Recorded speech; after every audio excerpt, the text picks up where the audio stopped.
ഊഷ്മളായ സ്വാഗതം. എല്ലാവർക്കും നമസ്കാരം. നിങ്ങളുടെ വീഡിയോ കാണാനെത്തിയതിൽ വളരെയധികം സന്തോഷം അറിയിച്ചുകൊള്ളുന്നു. ഇനി നമുക്ക് ക്ലാസ്സിലേക്ക് കടക്കാം. ഇന്ന് പഠിപ്പിക്കാൻ പോകുന്നത് എങ്ങനെ നമുക്ക് ഒരു ഭിന്നസംഖ്യ കൊണ്ട് ഒരു പൂർണ്ണസംഖ്യയെ ഗുണിക്കാം എന്നാണ്. എങ്ങനെയാണോ നമ്മുടെ പൂർവികർ അതിനുള്ള തന്ത്രം അഥവാ സൂത്രം കണ്ടെത്തിയത്, അതേപോലെ നമുക്ക് അതിനുള്ള വഴി സ്വയം കണ്ടെത്താം. കാരണം നമ്മളങ്ങ് ചിന്തിച്ച് സ്വയം കണ്ടെത്തണം. കാരണം എന്ന് വെച്ചാൽ കണക്ക് എന്നൊരു അഭ്യാസമാണ്. നമ്മളെങ്ങനെ ജിമ്മിൽ പോയിട്ട് നമ്മുടെ മസിലെ ശക്തിപ്പെടുത്താനുള്ള എക്സസൈസുകൾ അഥവാ അഭ്യാസങ്ങൾ ചെയ്യുന്നുവോ, അതുപോലെ നമ്മുടെ തലച്ചോറിനെ ശക്തീകരിക്കാനുള്ള ഒരു മാനസികമായ അഭ്യാസമാണ് കണക്ക്. അതുകൊണ്ട് നമ്മൾ ചിന്തിച്ചുകൊണ്ട് ഉത്തരങ്ങൾ കണ്ടുപിടിക്കാൻ നോക്കണം. നമുക്ക് ആ വഴിക്ക് നീങ്ങാം.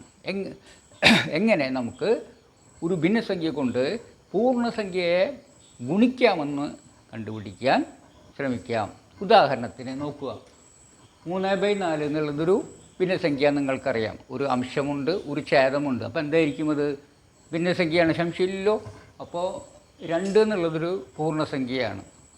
അപ്പോൾ എങ്ങനെ നമുക്ക് 2 എന്ന പൂർണ്ണസംഖ്യയെ 3/4 എന്ന ഭിന്നസംഖ്യ കൊണ്ട് ഗുണിക്കാം, അതിനുള്ള വഴി നമുക്ക് കണ്ടുപിടിക്കാനുള്ള ഒരു ഉദ്യമം നമുക്ക് നടത്താം.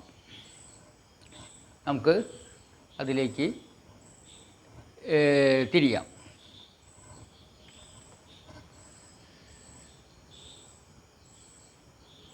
തക്കാളിയുടെ ഒരു ഭാഗം അഥവാ 2ൻ്റെ ഒരു ഭാഗം എന്ന് പറഞ്ഞാൽ 2 ആണ്. നിങ്ങൾക്കറിയാം, അത് 2 തക്കാളി ഒരു പ്രാവശ്യം എടുത്താലും അതന്നെ കിട്ടുക. 2 തക്കാളി ഒരു പ്രാവശ്യം എടുക്കുന്നതിന് 1/2 എന്നാണ് പറയുന്നത്, നമുക്കറിയാം. അപ്പോൾ ഇതെന്തിന് തുല്യമാണ്? 1/2 തുല്യമാണ്. ഇപ്പോൾ ഞാൻ മഞ്ഞ പ്ലേറ്റിൽ 2 തക്കാളിയുടെ 2 ഭാഗം വെച്ചിരിക്കുകയാണ്. അപ്പോൾ നമുക്ക് അതിൽ നോക്കിയറിയാം, 2 തക്കാളിയുടെ 2 ഭാഗം വയ്ക്കുമ്പോൾ എത്ര വരും? 4 വരും. അപ്പോൾ 2 തക്കാളി 2 പ്രാവശ്യം എടുത്തതിന് തുല്യമാണത്. അതായത് 2 × 2 തുല്യമാണ്. അതപ്പോൾ സമം 4. അപ്പോൾ 2ൻ്റെ 2 ഭാഗം എന്ന് പറഞ്ഞാൽ 2 × 2 തുല്യമാണ് എന്നർത്ഥം. അതായത് 4 തുല്യമാണ്. ഇപ്പം നിങ്ങൾ മഞ്ഞ പ്ലേറ്റ് കാണുന്നത് എന്താണ്? 2 തക്കാളിയുടെ 3 ഭാഗമാണ് നിങ്ങളതിൽ കാണുന്നത്. അപ്പോൾ 2 തക്കാളിയുടെ 3 ഭാഗം എത്രയാണ്? 6 3 × 2 എത്രയാണ്? 6. അപ്പോൾ 2ൻ്റെ 3 ഭാഗം എന്ന് പറയുന്നത് 3 × 2 സമം 6 തുല്യമാണ് എന്ന് മനസ്സിലായല്ലോ.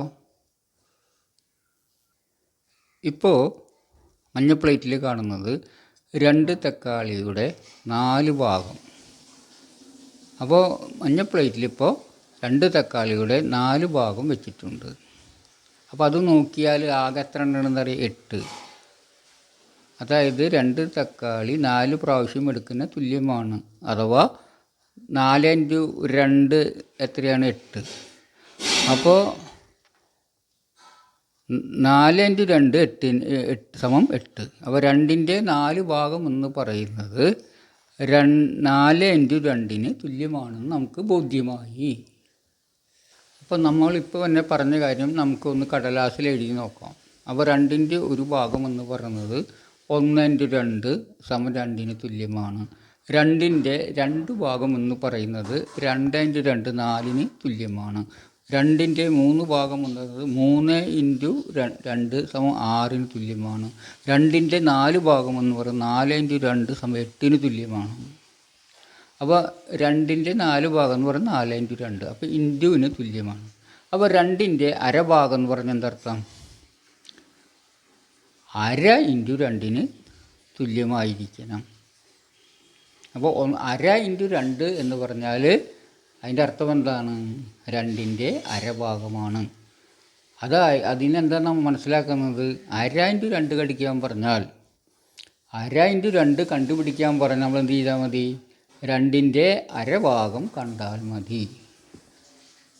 ഇതാണ് നമ്മൾ അതിൽ നിന്നും മനസ്സിലാക്കുന്നത്. ഒരു തക്കാളി നിങ്ങൾക്ക് തന്നിട്ട് അതിൻ്റെ 3/4 ഭാഗം എടുക്കാൻ പറഞ്ഞാൽ നിങ്ങൾ എന്താണ് ചെയ്യുക? നിങ്ങളതിനെ 4 കഷ്ണമാക്കും. എന്നിട്ട് 3 കഷ്ണം എടുക്കും. എന്തുകൊണ്ടാണ് 4 കഷ്ണമാക്കിയത്? 3/4 ഭാഗം എടുക്കാനാണ് പറഞ്ഞിട്ടുള്ളത്. അതിലെ ഛേദം 4ആണ്. അപ്പോൾ ഛേദം 4 നമ്മൾ ആകെ വായിക്കേണ്ടത് 4ആയിട്ടാണ്. അപ്പോൾ ഛേദം 4 ഒരെണ്ണത്തെ 4 വായിക്കണം. എന്തുകൊണ്ടാണ് 3 കഷ്ണം എടുത്തത്? കാരണം 3/4 അംശം 3ആണ്. അതുകൊണ്ടാണ്. അംശം 3 എടുക്കേണ്ട കഷ്ണത്തിൻ്റെ എണ്ണം 3ആണ്. അതുകൊണ്ടാണ് 3 എടുത്തത്. അപ്പോൾ അംശം എത്രയാണോ അത്രയും പ്രാവശ്യമാണ് കഷ്ണം എടുക്കേണ്ടത്.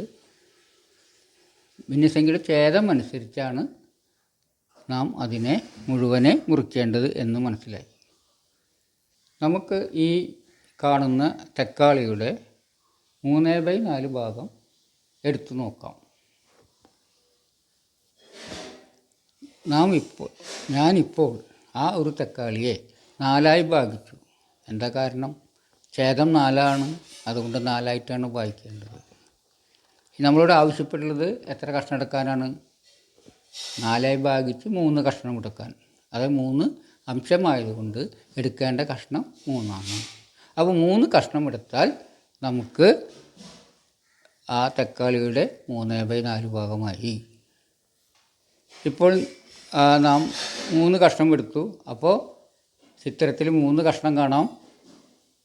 ആ പ്ലേറ്റിൽ 3 കഷ്ണം കാണാം. ആ പ്ലേറ്റിൽ കാണുന്ന 3 കഷ്ണമാണ് എന്ത്? 3/4. ഒരു തക്കാളിയുടെ 3/4. അപ്പോൾ എങ്ങനെയാണ് ഒരു തക്കാളിയുടെ 3/4 ഭാഗം എടുക്കുന്നത് നാം കണ്ടു.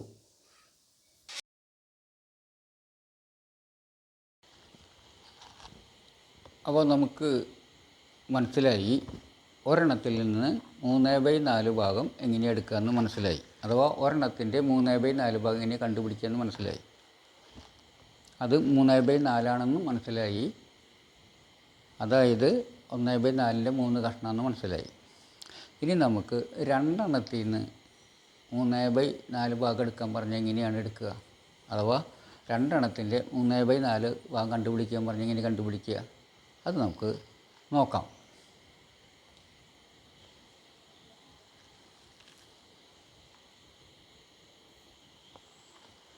അതായത് 2 എണ്ണത്തിൻ്റെ 3/4 ഭാഗം എന്ന് പറഞ്ഞു കഴിഞ്ഞാൽ ഓരോ എണ്ണത്തിൽ നിന്ന് 3/4 ഭാഗം എടുത്തു കഴിഞ്ഞാൽ 2 എണ്ണത്തിൻ്റെ 3/4 ഭാഗമായി. അത്രയ്ക്കേ ഉള്ളൂ. അതായത് നേരത്തെ നമ്മൾ ഒരെണ്ണത്തിൽ നിന്ന് 3/4 എടുത്ത പോലെ 2 എണ്ണത്തിൽ നിന്ന് 3/4 ഭാഗം എടുത്താൽ നമുക്ക് 2 എണ്ണത്തിൻ്റെ 3/4 ഭാഗമായി. എന്ന് വെച്ചാൽ 3/4 ഇൻറ്റു 2 അതിനർത്ഥം.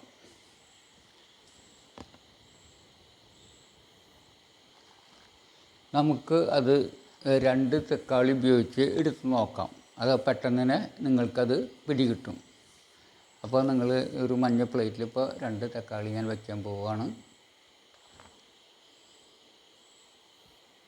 നമുക്ക് ആ മഞ്ഞ പ്ലേറ്റിൽ കാണുന്ന 2 തക്കാളിയെ നമുക്ക് 4 പകുത്ത് അതിൽ നിന്ന് 3 ഭാഗം എടുക്കണം. അപ്പോൾ ഈ 2 തക്കാളിയുടെ 3/4 ഭാഗം കിട്ടും. അപ്പോൾ നമുക്ക് അതിന് ശ്രമിക്കാം. ഇപ്പോൾ നമ്മൾ നേരത്തെ പ്ലേറ്റിൽ കണ്ട 2 തക്കാളിയെ ഓരോന്നിനെയും 4 മുറിച്ചിരിക്കുകയാണ്. അപ്പോൾ 4 കഷ്ണം കിട്ടി. അപ്പോൾ 4 മുറിക്കുമ്പോൾ ഓരോ കഷ്ണത്തിനും ഉണ്ടാകുന്ന വലിപ്പം എന്തായിരിക്കും നിങ്ങൾക്കറിയാം. ഓരോ കഷ്ണവും എത്രയായിരിക്കും? 1/4 കഷ്ണങ്ങളായിരിക്കും. അവിടെ ഛേദം ഓരോന്നിൻ്റെയും 4 നിങ്ങൾക്കറിയാം. അപ്പോൾ ആദ്യത്തെ തക്കാളിയിൽ നിന്ന് 1/4 4 കഷ്ണം കിട്ടി. രണ്ടാമത്തെ തക്കാളിയിൽ നിന്ന് 1/4 4 കഷ്ണം കിട്ടി. നമുക്ക് ഇതിൽ എത്ര കഷ്ണമാണ് എടുക്കേണ്ടത്? നമുക്കറിയാം 3 കഷ്ണം എടുക്കേണ്ടത്. കാരണം 3/4 ഭാഗം എടുക്കുക എന്ന് പറയുമ്പോൾ 4 മുറിച്ച് 3 കഷ്ണമാണ് എടുക്കേണ്ടത്. അപ്പോൾ നമുക്ക് 3 കഷ്ണം ഇനി എടുക്കാം. അപ്പോൾ 3/4 ഭാഗം എടുക്കുമ്പോൾ 2 എണ്ണത്തിൻ്റെ 3/4 എടുക്കുമ്പോൾ ചിത്രത്തിൽ കാണുന്ന അത്രയും കഷ്ണങ്ങളാണ് നമുക്ക് ലഭിക്കുക. അപ്പോൾ ചിത്രത്തിൽ കാണുന്ന കഷ്ണങ്ങൾ എന്തിന് തുല്യമാണ്? 2 എണ്ണത്തിൻ്റെ 3/4 ഭാഗത്തിന് തുല്യമാണ്. അഥവാ 3/4 ഇൻറ്റു 2 തുല്യമാണ്. അപ്പോൾ ആ കാണുന്ന കഷ്ണങ്ങൾ ഭിന്നസംഖ്യയിൽ പറഞ്ഞു കഴിഞ്ഞാൽ 3/4 ഇൻറ്റു 2ൻ്റെ ഉത്തരമായി. അതിനെന്താ വേണ്ടത്? നമുക്ക് അംശം എത്രയാണെന്ന് അറിയണം, ഛേദം എത്രയാണെന്ന് അറിയണം. അംശം എന്ന് പറഞ്ഞ് കഷ്ണങ്ങളുടെ എണ്ണം നമുക്കറിയാം. അതുകൊണ്ട് നമുക്ക് ആദ്യത്തേന് 3 കഷ്ണം കിട്ടിയത്, രണ്ടാമത്തേന് 3 കഷ്ണം തന്നെ കിട്ടുന്നത്. അപ്പോൾ ആകെ എത്ര കഷ്ണമായി? 3 വീതം രണ്ടെണ്ണത്തിൽ നിന്ന്, അതായത് 3 ഇൻറ്റു 2, 6 കഷ്ണമാണ് അതിൽ മൊത്തമുള്ളത്. അപ്പോൾ അംശം എത്രയായിരിക്കും? അംശം തീർച്ചയായിട്ടും 6 അപ്പോൾ അംശം കണ്ടുപിടിക്കാമെന്ന് മനസ്സിലായി. എടുത്ത കഷ്ണങ്ങളുടെ എണ്ണം ഇൻറ്റു ഈ എത്ര തക്കാളി ഉണ്ടോ അതിൻ്റെ എണ്ണം, അതായത് 2 തക്കാളി കൂടി ഉള്ളത്. അപ്പോൾ 3 ഇൻറ്റു 2 ആകെ എണ്ണം വരിക. അതുകൊണ്ട് അംശം കണ്ടുപിടിക്കാനുള്ള വഴി നമുക്ക് മനസ്സിലായി. പിന്നെ അടുത്തത് ഛേദം കണ്ടുപിടിക്കുകയാണ്. ഛേദം എത്രയാണ്? ഓരോന്നിനും മുറിച്ചിൽ എത്രയാണ്? 4 അപ്പോൾ ഓരോ കഷ്ണത്തിൻ്റെയും ഛേദം എത്രയായിരിക്കും? 4. അപ്പോൾ ഛേദം കിട്ടിക്കഴിഞ്ഞു. അപ്പോൾ അംശം കിട്ടി, ഛേദം കിട്ടി. അപ്പോൾ ഉത്തരം എത്രയാണ്? അംശം 3 ഇൻറ്റു 2 ഛേദം 4. അപ്പോൾ ഇതാണ് രണ്ടെണ്ണത്തിൻ്റെ 3/4 ഭാഗം, അഥവാ 3/4 ഭാഗം ഇൻറ്റു 2. നമ്മൾ തക്കാളിയെ മുറിച്ച കഷ്ണങ്ങൾ ഉപയോഗിച്ചുകൊണ്ട് എങ്ങനെയാണ് ഒരു പൂർണ്ണസംഖ്യയെ, അല്ലെങ്കിൽ പൂർണ്ണമായ തക്കാളിയെ, 2 പൂർണ്ണമായ തക്കാളിയെ എങ്ങനെ അതിനെ 3/4 കൊണ്ട് ഗുണിക്കാമെന്ന് നമ്മൾ പരീക്ഷണത്തിലൂടെ നമ്മൾ മനസ്സിലാക്കി. തക്കാളിയെ മുറിച്ച് നമ്മളത് കണ്ടെത്തി. പക്ഷെ ഒന്നും കൂടിയും ക്ലിയർ ആവാനായിട്ട് അത് ബോർഡിൽ എഴുതി ചെയ്യുമ്പോൾ ഒന്നും കൂടിയും ക്ലിയർ ആവും. അതുകൊണ്ട് നമുക്ക് ബോർഡിലും കൂടി ഒന്ന് എഴുതി ഞാൻ കാണിച്ചു തരാം. അപ്പോൾ വളരെ വ്യക്തമാവാനായിട്ട് നിങ്ങളെ അത് സഹായിക്കും. നോക്കുക, ഇപ്പോൾ നമുക്ക് ഗുണിക്കേണ്ടത് 3/4 എന്ന ഭിന്നസംഖ്യ കൊണ്ട് 2 എന്ന പൂർണ്ണസംഖ്യയെ ഗുണിക്കുകയാണ്. അപ്പോൾ ഇതിൻ്റെ അർത്ഥം എന്താ? 3/4 കൊണ്ട് 2 എന്ന പൂർണ്ണസംഖ്യയെ ഗുണിക്കാൻ പറഞ്ഞാൽ പൂർണ്ണമായ 2 സാധനത്തെ 3/4 കൊണ്ട് ഗുണിക്കുക.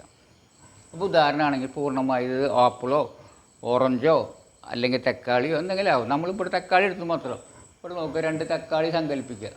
അപ്പോൾ 2 തക്കാളി ആണ് എന്ത്? 2 പൂർണ്ണമായ സാധനങ്ങളെ സൂചിപ്പിക്കുന്നത്. അപ്പോൾ അതിനെ 3/4 കൊണ്ട് ഗുണിക്കണം. 3/4 എന്ന ഭിന്നസംഖ്യ കൊണ്ട് ഗുണിക്കണം എന്ന് വെച്ചാൽ എന്താ അതിൻ്റെ അർത്ഥം? ഗുണിക്കുക എന്ന് 3/4 കൊണ്ട് ഗുണിക്കുക എന്ന് പറഞ്ഞാൽ നമ്മളൊരു കാര്യം മനസ്സിലാക്കി. 2ൻ്റെയും 3/4 ഭാഗം എടുക്കുക എന്ന് നമുക്ക് വ്യക്തമായി കഴിഞ്ഞു. പല ഉദാഹരണങ്ങൾ കാണിച്ച് നിങ്ങൾക്കത് മനസ്സിലാക്കി തന്നു. അപ്പോൾ ഇതെങ്ങനെ എടുക്കാം? അപ്പോൾ 3/4 കൊണ്ട് 2 എന്ന പൂർണ്ണസംഖ്യയെ ഗുണിച്ചുത്തരം കാണാനായിട്ട് നമ്മൾ എന്ത് ചെയ്താൽ മതി? 2 എണ്ണത്തിൻ്റെ അതുപോലെ 2 പൂർണ്ണ സാധനത്തിൻ്റെ 1/4 ഭാഗം കണ്ടാൽ മതി. ഇപ്പോൾ നമ്മൾ 2 വട്ടമായിട്ട് നമ്മൾ ഈ തക്കാളിക്ക് പകരം വരച്ചിരിക്കുന്നു. അപ്പോൾ ഇവയുടെ 1/4 ഭാഗം കണ്ടാൽ മതി, അഥവാ 3/4 കണ്ടാൽ മതി, ഉത്തരമായി. എങ്ങനെയാണ് 3/4 കാണുക? ഇതിൻ്റെ അർത്ഥം 3/4 ഭാഗം കാണാൻ പറഞ്ഞാൽ എന്താണ് അർത്ഥം? 4 മുറിച്ച് 3 ഭാഗം എടുക്കുക. അതായത് അല്ലെങ്കിൽ 4 മുറിച്ച് 3 കഷ്ണം എടുക്കുക. കാരണം 3/4 ഭാഗം എടുക്കുക എന്ന് പറഞ്ഞ അർത്ഥം. അപ്പോൾ 2 എണ്ണത്തിന് 3/4 ഭാഗം എടുക്കണം. അപ്പോൾ ഓരോ തക്കാളിയുടെയും 3/4 ഭാഗം എടുക്കണം. എങ്ങനെയാണ് ഒരു തക്കാളിയുടെ 3/4 ഭാഗം എടുക്കുക? ഈ ഛേദം 4 ആയതുകൊണ്ട് 4 ഭാഗിക്കണം. അപ്പോൾ നമ്മൾ 4 ഭാഗിച്ചു. കണ്ടോ? 4 ഭാഗിച്ചു. ഇനി 4 2നെയും ഭാഗിച്ചു. ഇനി ഒരെണ്ണത്തിന് 4 3 ഇതിലെ ഈ കഷ്ണങ്ങളെ മാറ്റി 4 കഷ്ണം ഇവിടെ വെച്ചിരിക്കുന്നത് കണ്ടോ? അതിൽ 3 കഷ്ണം ഇതാണ്, ഇത് 3 കഷ്ണം. ഇതിൽ ഓരോ കഷ്ണം 1/4 ഇരിക്കും. കാരണം എന്താ? 4 മുറിക്കുമ്പോൾ 4 കഷ്ണം ഉണ്ടാവുക. അപ്പോൾ ഒരു മുഴുവനാവാൻ 4 കഷ്ണം വേണം എന്നതുകൊണ്ട് ഛേദത്തിലായിരിക്കും 4, ഒരു കഷ്ണം ചുരുങ്ങി 1/4. അപ്പോൾ ഇതുപോലത്തെ 3 കഷ്ണമാണ് 3/4. അപ്പോൾ നമ്മൾ എടുക്കേണ്ടത് 3 എണ്ണം എടുക്കണം. എത്ര എണ്ണം എടുക്കേണ്ടത് ഏതാ പറയുന്നത്? അംശമാണ്. എത്ര എണ്ണം എടുക്കണമെന്ന് നിശ്ചയിക്കുന്നു. ഇവിടെ അംശം എത്രയാണ്? 3. അപ്പോൾ 3 എണ്ണം എടുക്കണം. അപ്പോൾ 4 ഭാഗിച്ച് 3 എണ്ണം എടുക്കണം എന്ന് പറയുമ്പോൾ എങ്ങനെ എടുക്കുക? 4 ഭാഗിച്ച് കഴിഞ്ഞു. അതിൽ കണ്ടോ 3 എണ്ണം എടുക്കണം. ഈ 3 എണ്ണത്തിലായിരിക്കും 3/4 ആയിരിക്കും. അപ്പോൾ ഒരെണ്ണത്തിന് 3/4 എടുക്കാൻ പറഞ്ഞാൽ എത്രയാണ് കിട്ടുക? 3/4 തന്നെ. കണ്ട, ഒരെണ്ണത്തിൽ നിന്ന് നമ്മൾ മുറിച്ച് 4 മുറിച്ച് 3 എടുക്കുമ്പോൾ എത്ര വരെ? 1 2 3 കഷ്ണം. അപ്പോൾ അംശം 3. ഛേദം എത്രയാണ്? ഒരെണ്ണത്തിന് വലുപ്പം എത്രയാണ്? 4 ചേർന്നാൽ ഒരു മുഴുവനാവുന്ന വലുപ്പമാണ് ഒരു കഷ്ണത്തിനുള്ളത് എന്നത് കൊണ്ട് ഛേദം 4. അപ്പോൾ ഒരെണ്ണത്തിന് കിട്ടുന്നത് 3/4. നമ്മൾ നോക്കിയാൽ അറിയാം, ഈ 3/4ൻ്റെ ഈ 3 തന്നെയാണ് ഇവിടെ വരുന്നത്. കണ്ടോ? 3 എണ്ണം എന്ന് പറഞ്ഞത് ഇതിൽ ഇട്ട് മാർക്ക് ചെയ്യുന്നുണ്ട്. 1 കഷ്ണം, 2 കഷ്ണം, 3 കഷ്ണം. അപ്പോൾ 3 എണ്ണം എന്ന് പറയുമ്പോൾ 4 3 കഷ്ണം എടുക്കേണ്ടത്. അപ്പോൾ എത്ര കഷ്ണം വരിക? 3 കഷ്ണം. അപ്പോൾ ഈ അംശം തന്നെയാണ് ഇവിടെ വരിക. വലിപ്പം 4 മുറിക്കേണ്ടത്. അപ്പോൾ വലിപ്പത്തിൽ വരിക 4. അപ്പോൾ ഒരെണ്ണത്തിൽ നിന്ന് കിട്ടുന്ന എത്രയായിരിക്കും? 3/4. അപ്പോൾ അടുത്തതിന് എടുക്കണം, രണ്ടെണ്ണത്തിൽ നിന്ന് എടുക്കണം. ഇത് 3 കഷ്ണം അല്ലേ? അപ്പോൾ ഇതിൽ നിന്ന് 3/4 വരും. അപ്പോൾ ആദ്യത്തേന്ന് 3 കഷ്ണം, രണ്ടാമത്തേന്ന് 3 കഷ്ണം. ആ 3 കഷ്ണം എത്ര പ്രാവശ്യം വരും? 2 പ്രാവശ്യം. അപ്പോൾ 3 കഷ്ണം, ഇതിൽ നിന്ന് 3 എണ്ണം, വീണ്ടും ഒരു വട്ടം കൂടി 3 എണ്ണം. അപ്പോൾ 3 കഷ്ണം 2 പ്രാവശ്യം. കാരണം 2 മുഴുവനുള്ളത് കൊണ്ട് 3 കഷ്ണം 2 പ്രാവശ്യം വരും. എന്ന് വെച്ചാൽ മൊത്തം എത്ര കഷ്ണമുണ്ട്? 3 × 2 കഷ്ണം, അത് 6 കഷ്ണം. അപ്പോൾ നമുക്ക് മൊത്തം കഷ്ണം കിട്ടുമ്പോഴേക്ക് എന്ത് ചെയ്താൽ മതി? ഈ 3 ഒരെണ്ണത്തിന് എടുക്കുന്നത് 3 എണ്ണം. അപ്പോൾ 2 എണ്ണം ആകുമ്പോൾ 2 3 വരും എന്ന് മനസ്സിലായി. അപ്പോൾ 6 കഷ്ണം വരും. അപ്പോൾ എന്തായിരിക്കും വരിക? 3 × 2 ആയിരിക്കും ഏത് കഷ്ണങ്ങളുടെ എണ്ണം. എന്ന് വെച്ചാൽ അംശത്തിൻ്റെ എണ്ണം. ആകെ 3/4 രണ്ടെണ്ണത്തിൻ്റെ 3/4 ഭാഗം എടുക്കുമ്പോൾ മൊത്തം വരുന്ന കഷ്ണങ്ങളുടെ എണ്ണം 3 × 2 അഥവാ 6 ആയിരിക്കും. അതായിരിക്കും അപ്പോൾ ഈ പെരുക്കി കിട്ടുന്ന സംഖ്യയുടെ അംശം കിട്ടി. ഛേദം എന്ന് പറഞ്ഞു കഴിഞ്ഞാൽ കഷ്ണത്തിൻ്റെ വലുപ്പമാണ്. ഇതിൻ്റെ ഒരു കഷ്ണത്തിൻ്റെ വലുപ്പം എത്രയാണ്? 4 മുറിച്ചിരിക്കുകയാണ്. അതുകൊണ്ട് ഒരു മുഴുവനാവാൻ 4 എണ്ണം വേണം.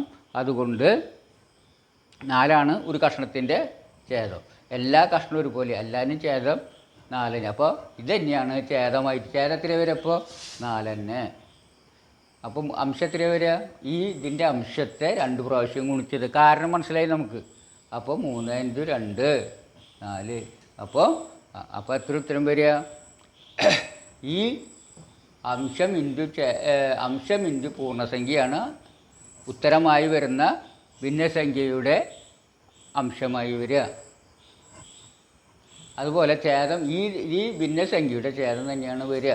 അപ്പോൾ ഒരു ഭിന്നസംഖ്യ കൊണ്ട് ഒരു പൂർണ്ണസംഖ്യയെ ഗുണിച്ചാലുള്ള ഉത്തരം കണ്ടുപിടിക്കാൻ എളുപ്പവഴി എന്താണ് നമ്മൾ കണ്ടെത്തി? ഭിന്നസംഖ്യയുടെ അംശം കൊണ്ട്. കണ്ടോ? ഭിന്നസംഖ്യയുടെ അംശം ഇത്. അതിനെ പൂർണ്ണസംഖ്യയെ ഗുണിച്ചതാണ് അംശമായി വരുന്നത്. കണ്ടോ? ഈ അംശം ഛേദമോ ഈ ഭിന്നസംഖ്യയുടെ ഛേദം തന്നെയാണ് ഛേദമായിട്ട് വരുന്നത്. അപ്പോൾ എന്താ ചെയ്യേണ്ടത്? അപ്പോൾ എളുപ്പം നമ്മളതിന് വഴി കണ്ടുപിടിച്ചു. ഒരു ഭിന്നസംഖ്യ കൊണ്ട് പൂർണ്ണസംഖ്യ ഗുണിക്കാൻ എന്ത് ചെയ്താൽ മതി? ഭിന്നസംഖ്യയുടെ അംശം കൊണ്ട് പൂർണ്ണസംഖ്യയെ ഗുണിക്കുക. അതായിരിക്കും ഉത്തരത്തിൻ്റെ അംശം. ഉത്തരത്തിൻ്റെ ഏതായിരിക്കും? ഭിന്നസംഖ്യയുടെ ഛേദം തന്നെ. മനസ്സിലായില്ല? ഇത്രയുള്ള സംഗതി, സിമ്പിൾ. മനസ്സിലായ? ഇനി നമ്മൾ ഇത്രയാണ്. അപ്പോൾ ഇതിൻ്റെ ഇത് മനസ്സിലാക്കി.